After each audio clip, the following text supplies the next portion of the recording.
हे आज की वीडियो में हम data science and machine learning की यूनिट थर्ड को डिस्कस करेंगे, जिसका नाम है एक्सप्लोरेटरी डेटा एनालिटिक्स EDA। पिछली वीडियो में हमने यूनिट 1 और यूनिट 2 को ऑलरेडी डिस्कस कर चुके हैं, जिसमें कुछ इंपॉर्टेंट क्वेश्चंस को बताया है। अगर आपने वो वीडियो को अभी तक नहीं देखा है तो सबसे पहले उन वीडियोज़ को देखिए जाके, देन यूनिट 2 को हम लोग डिस्कस करते हैं। जैसा मैंने बताया, यूनिट 2 हमारी है एक्सप्लोरेटरी डेटा एनालिसिस। तो अब ये होता क्या है? एक्सप्लोरेटरी डेटा एनालिसिस एक इम्पॉर्टेंट प्रोसेस है जो किसी भी डेटा साइंस प्रोजेक्ट में सबसे पहला स्टेप होता है। इसका मेन ऑब्जेक्टिव होता है डेटा को डीपली एनालाइज करना, उसके पैटर्न्स और इंसाइट्स को समझना और पोटेंशियल प्रॉब्लम्स यानी missing values, outliers, duplicate records को डिटेक्ट करना। EDA का गोल है कि हम डेटा के बिहेवियर को अच्छे से समझ सकें ताकि आगे मशीन लर्निंग या स्टैटिस्टिकल मॉडलिंग के लिए बेटर डिसीजन लिया जा सके। डिस्क्रिप्टिव स्टैटिस्टिक्स यानी डेटा को समराइज करना। डिस्क्रिप्टिव स्टैटिक्स का यूज़ करके हम डेटा का ओवरऑल समरी निकाल सकते हैं। इसमें न्यूमेरिकल और ग्राफिकल मेथड्स का यूज़ होता है। जैसे पहला आता है मेजर्स ऑफ सेंट्रल टेंडेंसी, यानी डेटा का centre point.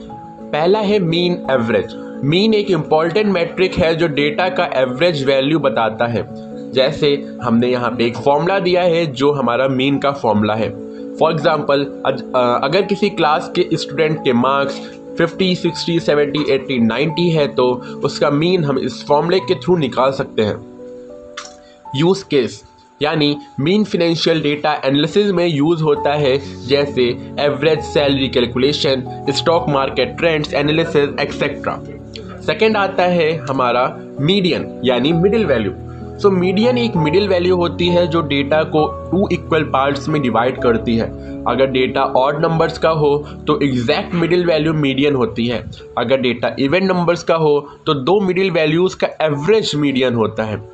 For example, data set हमारे पास कुछ ऑड नंबर्स का है, लाइक 12, 15, 18, 20, 25, 30, 35। इसका मीडियन हमारा इसकी मिडिल वैल्यू यानी 20 हो जाएगी। वहीं अगर हम इवन नंबर्स की बात करें तो हमारा जो इसका मीडियन होगा वो मिडिल वैल्यूज का एवरेज होगा। देन आता है हमारा मोड। देन आता है हमारा मोड, मोस्ट फ्रीक्वेंट वैल्यू, यानी मोड सबसे ज़्यादा बार रिपीट होने वाली वैल्यू होती है। फॉर एग्जाम्पल, अगर किसी सर्वे में लोगों के फेवरेट कलर्स कलेक्ट करने हैं तो red, blue, blue, green, blue, red, green. यहाँ ब्लू सबसे ज़्यादा बार आया है तो मोड ब्लू होगा। नेक्स्ट हम बढ़ते हैं मेजर्स ऑफ डिस्पर्जन, यानी डेटा का स्प्रेड कितना है। ये मैट्रिक्स डेटा के वेरिएबिलिटी और स्प्रेड को शो करती है। लाइक पहला आता है स्टैंडर्ड डिविएशन, यानी डेटा का कितना वेरिएशन है। स्टैंडर्ड डिविएशन एक इम्पॉर्टेंट मैट्रिक है जो ये बताता है कि डेटा पॉइंट्स मीन से कितना दूर है। यहाँ पे हमारा फॉर्मूला दिया गया है एंड एक एग्जाम्पल दिया गया है। एग्जाम्पल है, अगर किसी स्कूल के स्टूडेंट्स के मार्क्स 50, 55, 60, 65, 70 है और मीन 60 है तो स्टैंडर्ड डिविएशन कैलकुलेट करके पता चलेगा कि मार्क्स कितने स्प्रेड हैं। अगर स्टैंडर्ड डिविएशन कम है तो डेटा एक जैसा है। अगर स्टैंडर्ड डिविएशन ज़्यादा है तो वैल्यूज मीन के अराउंड काफ़ी फ्लक्चुएट हो रही है।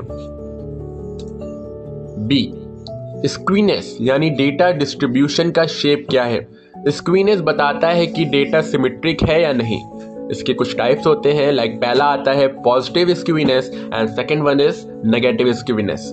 पॉजिटिव स्क्वीनेस होता है राइट साइड ज़्यादा वैल्यूज होती हैं और वहीं नेगेटिव में लेफ्ट साइड ज़्यादा वैल्यूज होती हैं।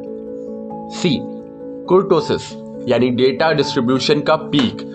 कुर्टोसिस बताता है कि डेटा का पीक शार्प है या फ्लैट। हाई कुर्टोसिस का मतलब है कि डेटा में आउटलायर्स हो सकते हैं। बॉक्स प्लॉट, डेटा विजुअलाइजेशन के लिए इंपॉर्टेंट टूल्स, यानी बॉक्स प्लॉट एक ग्राफिकल रिप्रेजेंटेशन है जो डेटा के स्प्रेड और आउटलायर्स को हाईलाइट करता है। इसके कुछ फीचर्स होते हैं, like median, quartiles, outliers. Median जो मिडिल लाइन होती है उसको रिप्रेजेंट करती है। क्वार्टाइल्स डेटा को 4 पार्ट्स में डिवाइड करता है, वहीं आउटलायर्स एक्सट्रीम वैल्यूज को शो करता है। देन आता है हमारा पाइवोट टेबल, यानी data summarisation tool. Pivot table का यूज लार्ज डेटा सेट को समराइज करने के लिए होता है। इसका use sales analysis, customer behaviour analysis, market trend analysis में सिंपली होता है। देन आता है कोरिलेशन स्टैटिस्टिक्स, वेरिएबल्स के रिलेशनशिप को समझना, यानी कोरिलेशन एक स्टैटिस्टिकल मेजर है जो दो वेरिएबल्स के बीच के रिलेशनशिप को बताता है। पहला है positive correlation and the second one is negative correlation. So positive correlation यानी दोनों वेरिएबल्स एक साथ बढ़ते हैं, for example temperature and ice cream sales. And negative correlation एक वेरिएबल बढ़ता है और दूसरा गिरता है, that is price and demand. इसका कुछ एक फॉर्मूला नीचे दिया गया है जिसके थ्रू हम लोग कोरिलेशन स्टैटिस्टिक्स को परफॉर्म करते हैं। देन आता है हमारा एनोवा यानी एनालिसिस ऑफ वेरिएंस, ग्रुप्स का कंपैरिजन होता है। एनोवा एक स्टैटिस्टिकल टेस्ट है जो मल्टीपल ग्रुप्स के मीन्स का कंपैरिजन करता है और चेक करता है कि क्या कोई सिग्निफिकेंट डिफरेंस है या नहीं। फॉर एग्जाम्पल, अगर किसी कंपनी में 3 डिपार्टमेंट्स हैं, HR, सेल्स एंड IT के एम्प्लॉयज़ की सैलरी को कंपेयर करना हो तो एनोवा का यूज़ होता है। सो ये कुछ क्वेश्चंस थे हमारे data science and machine learning की यूनिट 3 के, जो हमारे एग्जाम में काफ़ी बार पूछे गए हैं और इस बार भी चांसेस है कि इनमें से क्वेश्चंस बन सकते हैं। तो अगर आपको इस वीडियो में कोई भी डाउट हो तो आप नीचे कमेंट सेक्शन में पूछ सकते हैं। एंड इसके पहले वाले वीडियोस को अगर आपने अभी तक नहीं देखा है तो उनको भी देख लीजिए जाके। तब तक लिए बाय बाय।